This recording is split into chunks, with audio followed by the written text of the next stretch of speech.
7 most proven and effective ad strategies for Facebook and Instagram for 2022 and beyond. That's correct. Everything that I'm about to share with you, they are going to be strategies that will be timeless.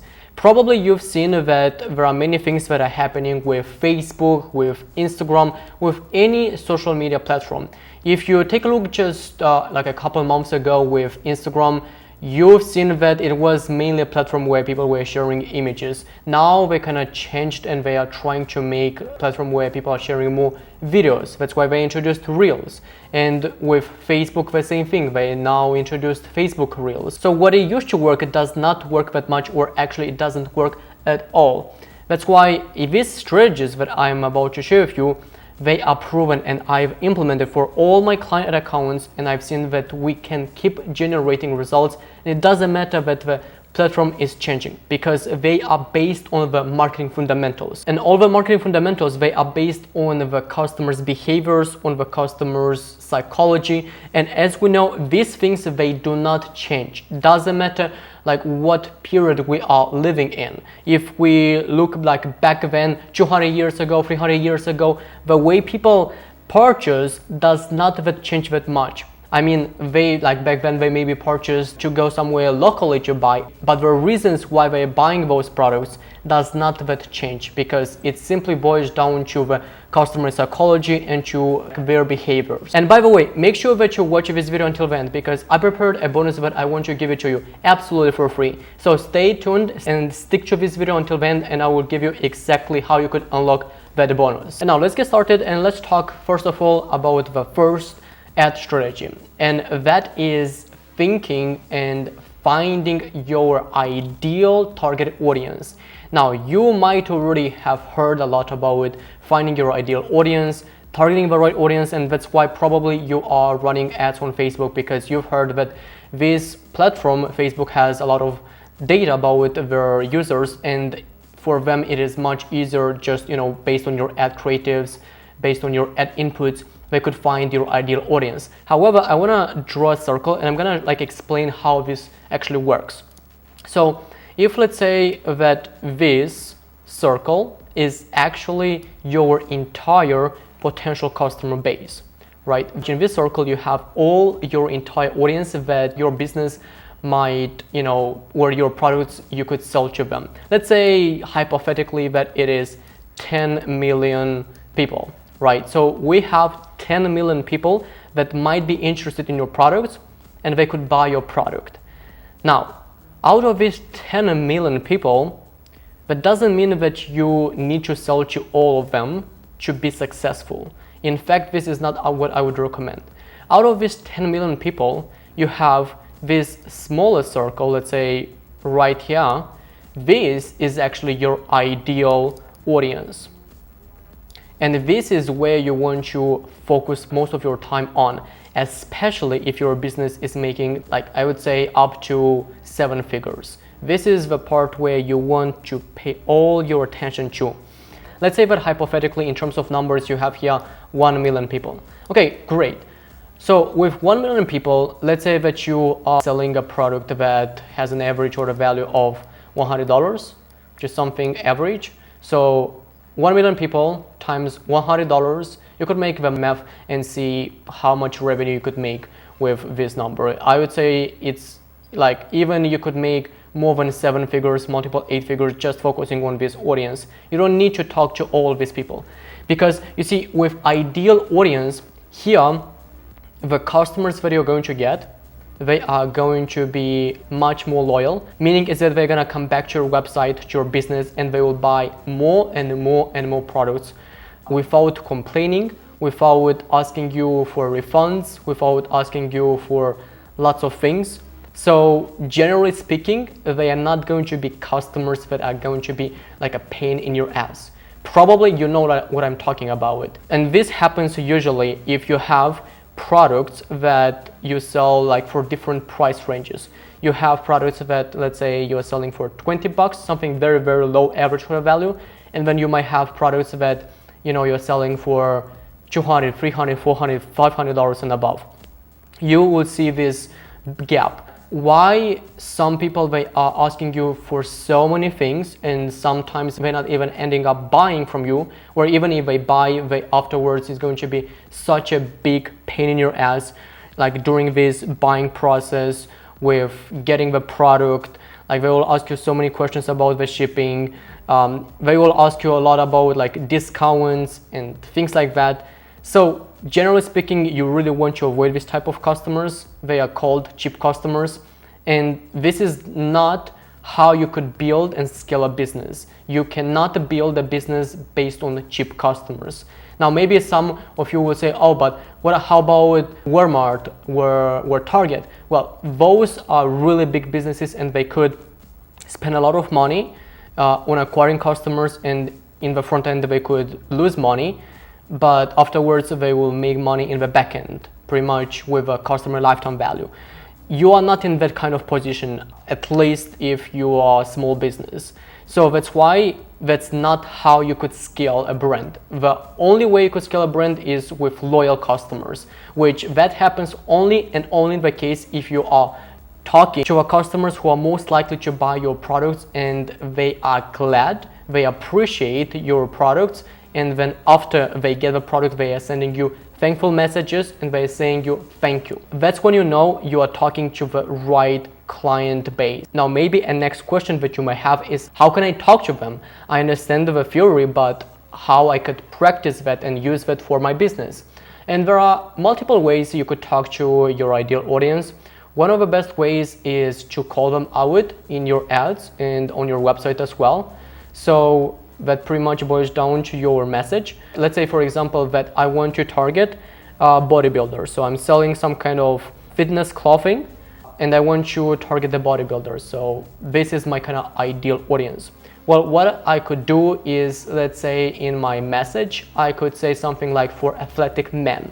That's when the bodybuilder, your ideal client, will see, and they will say subconsciously that, okay, this brand understands me, understands my needs, and is exactly for my problem. The second way is to position your product as like an identity. So meaning is your visuals, again, your messages, and how your branding looks like, it talks to that ideal customer. Again, we want to target the bodybuilders. Okay, so we have to ask ourselves questions like, what are they doing on a daily basis? Probably they definitely are going to the gym very consistently. What are other things they could do? Well, they could read some books, they could be in the personal development. So let's make sure that in our visuals, when we are putting our ads or when we have images on the website or videos, we are portraying those activities. When we have such things, then it's going to speak to that audience. It will resonate with them because identities resonate a lot with that ideal audience. And there are not so many brands that are doing that. You have to understand that. So when a person sees something like that and they say subconsciously that this brand understands me, it's exactly who I am, then they will most likely buy from you and not from your competitors, because most of the competitors, they're trying to be generic, they're trying to talk to everyone. That's why they cannot sell it, because people cannot resonate with those brands. Hopefully that makes sense. Now moving forward to the second proven strategy and one of the most effective ways, and I could tell you just how it is, it's an underrated art. And it's not only your fault because no one have taught you the importance of this strategy. Everyone, especially if you are trying to learn Facebook ads or Instagram ads or TikTok ads, the moment when you go on YouTube and when you are trying to learn this, all the things most likely you'll see is how to structure an ad account, how many ads you have to launch and things like that. But you have to understand that those things, they are not impacting that much your results, because that has nothing to do with your audience needs and their wishes. Those things, they only have to do with how you organize your ads, a place where you could promote pretty much your brand. But then the creative that you're putting out there, the message, your website, it's what is going to convert that person, not how you structure your ad account, not how kind of budget optimization you use. Now, anyways, circling back to the second strategy that I was about to talk about, and that is storytelling. That's something that you have to write this down. Facts tell, stories sell. Stories is what resonates with people. So if you remember in the first strategy, I was talking about that you want to resonate with your audience. And there are many ways you could do that. One is through identity. The second way is through storytelling. And I could tell you, it doesn't matter what kind of business you are in, because I've heard a lot that, oh, Archie, but my business is different. This is the words that a dumb business owner could say. Yes, I just said it directly. I've heard so many times this statement, my business is different. What the hell are you talking about? Like, what do you mean for this? My business is different. When it comes to businesses, there are only two things that you need.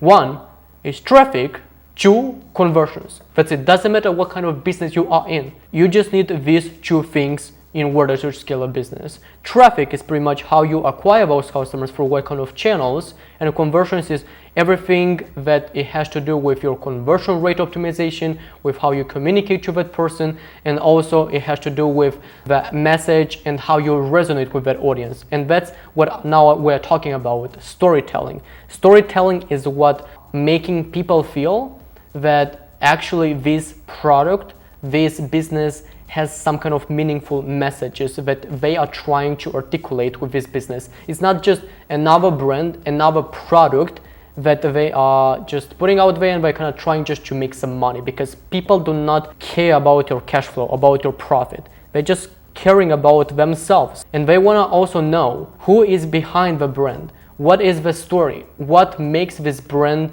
to keep going? What is their main message? If you take a look at my channel, you will see that, especially like I am starting more to create more content about that, like my story, my mission, what I'm trying to accomplish. And if you look at my landing pages, you will see again that I'm repeating my stories, my messages. So then my audience, you as a viewer, you know what I'm about, like what is my mission. It's not only like just growing this agency. It's more than that. It's impacting businesses' lives. It's helping them to accomplish their goals. That's pretty much my mission in a nutshell. And I want to create kind of like an analogy with your favorite movies. If you look at all these movies out there, Hollywood movies, why do you think they are selling so many movies out there? Why do you think that this is like they are making billions and billions of dollars in this industry? Because in any kind of movie, they have a specific story, and they've found some kind of frameworks that they work. So then they are using these frameworks again and again and again and again, because that's already something that is proven and it's still selling. So that being said, you don't need to be a rocket scientist to find that out. Just look at like all the industries out there, get inspired, and you will understand that this is how you pretty much can scale any kind of business. All right, now once you know that you have to brainstorm and think about how you could package and talk about your story and your message for your ads for your website, and you have to be consistent with this. You don't want just to talk only once and say, okay, my ads didn't work probably, and I don't know, my website is not converting. No, you have to be consistent with this. So that visitor who is going back to your product, to your business, they're seeing this message all the time. Because when you're consistent with that, they will actually trust you more. Just saying from the first impression, I mean, it doesn't impact that much. If you are seeing that and if you are hearing this so many times, it's going to appeal more to you as a customer. Moving to the third strategy, and that is your ad message. I've kind of like already tackled a little bit about this, but when it comes to the ad message, I want to like again draw something, and I will show you how most business owners operate and how they are like articulating their ad message. Let's say, for example, that you are selling a product that costs $100. Okay, again, $100, something that just kind of like come up in my mind, because usually this is kind of an average order value for any kind of businesses. It can happen even if you're selling something more expensive or something more cheaper.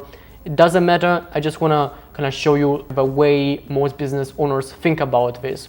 So you're selling a product that costs $100. Perfect. Great. Now, when you are putting all your ads out there on Facebook, on Instagram, on TikTok, your ad message speaks and attracts, this is the keyword, attracts an audience that will buy your product for $20. And don't ask me about this too, it's just the way I write this digit, okay? I like to write this kind of like digit in this way. So just don't pay attention to this. Anyways, at this moment when they're seeing your ad, they think that this product, your product costs $20. They click on your ad, they are coming on your landing page and they think that your product costs $100. What happens next? Well, in their mind, they say, fuck it. I'm gonna go to one of your competitors who is selling the same product cheaper. Let's say it's a pair of jeans. So I'm gonna go to one of your competitors that is selling that pair of jeans for $20. They don't see the difference. Now they are buying based on price. Why? Because your ad message speaks to this audience. How you articulate that message is through your creatives, through your copy, through your branding, and there are so many things that are around this. Another thing that can happen, and also it's something more rare, but I also have seen that, is that you are selling a product that costs $20 in this case, but your ad message speaks to like people who are much more sophisticated, that they think it's like a $100 product. So when they land on the website, they say, what the hell is going on? Like, I am not the type of buyer. You have to understand that customers, they are break down in different categories. So these more sophisticated customers, they will not buy cheap products because that's not who they are. And it has nothing to do with your product. It's just simply who they are. They don't like to buy cheap products. That's it. They buy much more expensive product because they want to get quality. They want to get products that will last a longer period of time. It simply comes down to the client avatar. So this particular gap destroys so many businesses. All the small businesses that they cannot bypass $1 million revenue per year, it boils down to this. Usually the message speaks to the wrong audience and they have all this price resistance where customers do not buy, the conversion rate is very low. That's why you could see, lots of clicks, many people are clicking on my ad, but no one purchases. That's the reason behind that. Now, looking at all these things that I have covered so far, what you'll notice is that I am talking about it comes down to the client's needs. And this kind of leads me to the next strategy, and that is benefits versus features. Most business owners, they misunderstand what is actually the difference. They think that when they're putting all these features out there, they are going to be benefits, when actually it's not. And to define the difference between a benefit and a feature is this. A feature is all about the product. A benefit is all about the client. A benefit answers a question something like, what's in it for me as a client? And I am not saying that you want to neglect completely features, because some customers, they need to know those features. You want to have both, but the focus should be on the benefit side. You have to have some kind of things about features so people could know a little bit what this product does, but at the end of the day, you want to back up with those benefits. When people could clearly see what they will get, what is that outcome they will get, it's kind of like creating this kind of future pacing. They are imagining themselves using that product, seeing a better life, a better lifestyle. That's the moment when they start purchasing, not when you are talking about you'll get this color. Because when you're talking about the colors or any kind of features, you have to understand that they do not care about that. They have already the goal in their mind why they would want to purchase that product. When you're talking directly about this kind of stuff, you are assuming those things. When you assume those things, and you have to understand that you are not your client. If you are thinking that they will buy because of those colors, but actually they do not buy, that's the moment when you turn them like away and they do not resonate with your brand at all. So they will leave your website, not because they don't like your product, but because you're talking about things that they do not care about that at all. So you do not understand them. And in marketing and sales, a customer does not buy your product when they understand your product, but when they feel understood. Now, after covering these 4 strategies and we have 3 more to go, probably you might feel overwhelmed. And that's great, because when you feel overwhelmed, that's when you know you are growing. If you feel comfortable, I could tell you 100% you are not growing. If you're not growing, you will feel stuck. Now, anyways, just covering these 4 things, you might feel that you have so many things to do. My recommendation is to write this down and think about each step at once and apply it. But another thing that you might think about is that just working on this, and then we have also the ad account structure, which probably in your mind you might think like so many things that I have to do there, when actually it's not the case. And that leads me to the next strategy, and that is you want to work with algorithms, not against them. I've mentioned quite a lot on my channel about that if you've been following me for a while. And what do I mean by that? Well, I have experienced so many times questions, even from my clients, and that's when, you know, the results do not go that like as we would want. They believe that if we, let's say, we go and target one more interest, one of our competitor, suddenly our results are going to improve. Suddenly our results are going to skyrocket from, let's say, negative, you know, with crappy ads to like some kind of insane return just by adding one single interest. When actually that's not the case, because you've seen that I've been talking about how you could address the customer's pain points and how you could talk more to them so they could resonate with your brand. If you're adding an interest, do you think that is going to solve that problem? No, absolutely not at all. And this is not your fault. You've been brainwashed by watching videos or case studies that these creators, they are showing you hundreds of campaigns, hundreds of ad sets, hundreds of ads. You have to test millions of interests to get those successful campaigns. And I know that for sure because my clients, they tell me that I've been watching these case studies and I've seen that they're doing that, and I think that we're gonna get the same result. But what you don't know is that they have already a strong offer. Those case studies that you are watching, they have a strong offer and they could run any kind of ad account structure and they will still get amazing results. That's what you don't know about. That's kind of a hidden part of the iceberg that you don't see. So I promise you, if you're watching this video and let's say that you're spending like a couple thousands of dollars, if not like tens of thousands of dollars, the account structure is very, very simplified and you do not need to have hundreds of campaigns. You might have like one or two campaigns, everything prospecting, and you will still get amazing results. I have a dedicated video about what kind of account structure that I use. You could check it out like right here after watching this video. But pretty much you have to understand that the algorithms, they know much better who is your ideal client. When you are giving them the assets, the right creatives, the right website, the right message and the right offer. In fact, what I would recommend is watching this movie on Netflix called The Social Dilemma, and you will know what I'm talking about. You will know that actually how much they know about you is much more than you know about you. So they know Facebook, Instagram, TikTok, Google, Snapchat, Pinterest. They know when you are frustrated. They know what keeps you awake during the nights. They know when you are feeling stuck. They know when you are happy. They know what is going to make you happy. They know all this kind of stuff based on how you interact.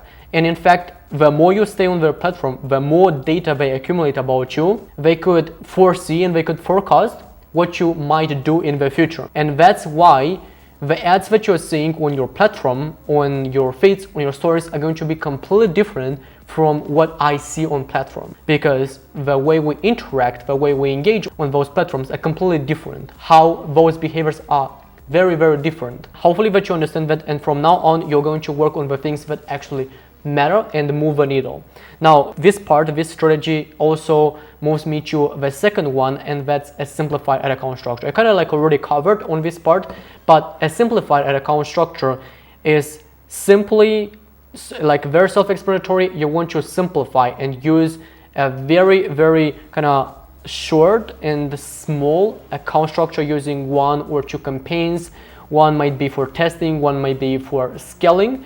And the only thing that you want to launch there is new ad creatives, new messages, to test them out and see which one is going to convert and resonate much better with the audience, with the ideal audience that you want to reach. And when it comes to the simplified ad account structure, you have to understand that I am not saying something new. It's already something that most creators are already talking about it. If you are watching Nick Fury, like Charlie from Facebook Disruptor, Dara Denny, and they've been talking about the simplified ad account structure, and they are spending millions of dollars, and I am spending also hundreds of thousands of dollars for my clients. So these things work, and we don't work only with one client. We work with multiple clients worldwide, which means that the country you live in does not matter.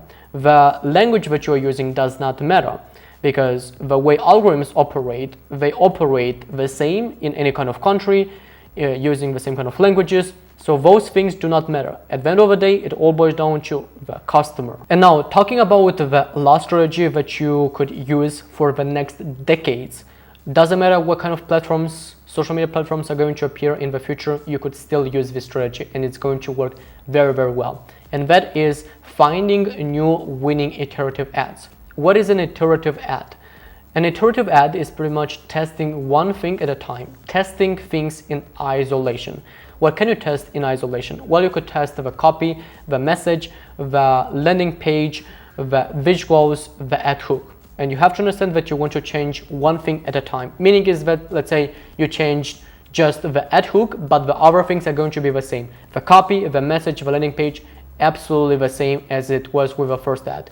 The reasons why we want to do that, it comes down to finding better messages, better creatives that are going to resonate with more people from your ideal audience. Like if you remember about that circle with the ideal audience that you want to reach, well, let's say that out of those 1 million people, with the ads that you are creating right now, it might speak to, let's say, 10,000 people, 20,000, 100,000 people. By testing and using and changing different things such as the ad hook, the message, the angle, you could talk now to more than 100,000 people. You could talk to 200,000 people, to 500,000 people. So right now, when you're doing those things, you could break through those scaling ceilings. Maybe you've already experienced that, or maybe you'll experience that in the future if you're just getting started, that you are spending a certain amount of money, let's say $200 per day, and then the moment when you increase it to $1,000 per day, then what happens is that the return on spend is not that profitable, because you've hit that scaling ceiling, which $1,000 per day is not something that you have to worry about. If your business is selling something that is not new, is something that there are many brands are selling, you could break through through those $1,000 spent per day pretty easily if you are testing consistently these new things, such as ad hook, the message, and the list goes on. Now, if you remember in the beginning of this video, I said that I want to give to you a bonus absolutely for free, and I don't want to break this promise. So this particular bonus, this gift that I want to give it to you, is going to help you out for implementing on all these strategies that I have mentioned so far. So you know that you have to have right now ads that will resonate much better with your audience, but to do that, it's very important to have those creatives, those visuals that will help you out on this path. But as a business owner or as an e-commerce owner, if you're watching this, you have to deal with many things, with the customer support, with the product launches, product fulfillments. So finding new ad ideas is quite tricky. It sucks up a lot of time, and I want to help you out on this. That's why I put together a cheat sheet that includes 21 ad creative ideas. Now, what this cheat sheet includes is this. So you'll see here 21 ads that have generated combined tens of millions of dollars. And not only just giving you these ads, I'm gonna give you those visuals, and also I'm telling you that, just next to those ads, how to replicate them, why they are working. It's gonna give you much more clarity on how you could duplicate and use for your ad account. Because the last thing that I want for you is looking at these ads and being too overwhelming and not understanding how to use that for your ad account. That's why I put together the reasons why they're performing, so you could understand and have 100% clarity how you could utilize for your ad account as well. So make sure to click on the link below and get your cheat sheet today absolutely for free instantly. One recommendation that I could give you is to print this out. It's 13 pages, right? It's 13 pages, but having the visual, physical cheat sheet is going to help you much more to, assimilate and get a better idea of these ad creatives. Also, one last thing that I want to mention is that at the end of this cheat sheet, you will see my successful habits that also I am kind of expressing and sharing with my clients as well. these habits, I have been using them for the past 5 years, and they have helped me to generate multiple 7 figures for my e-commerce clients. So make sure to get your cheat sheet today, and until next time, I will speak to you in my next video. Bye for now.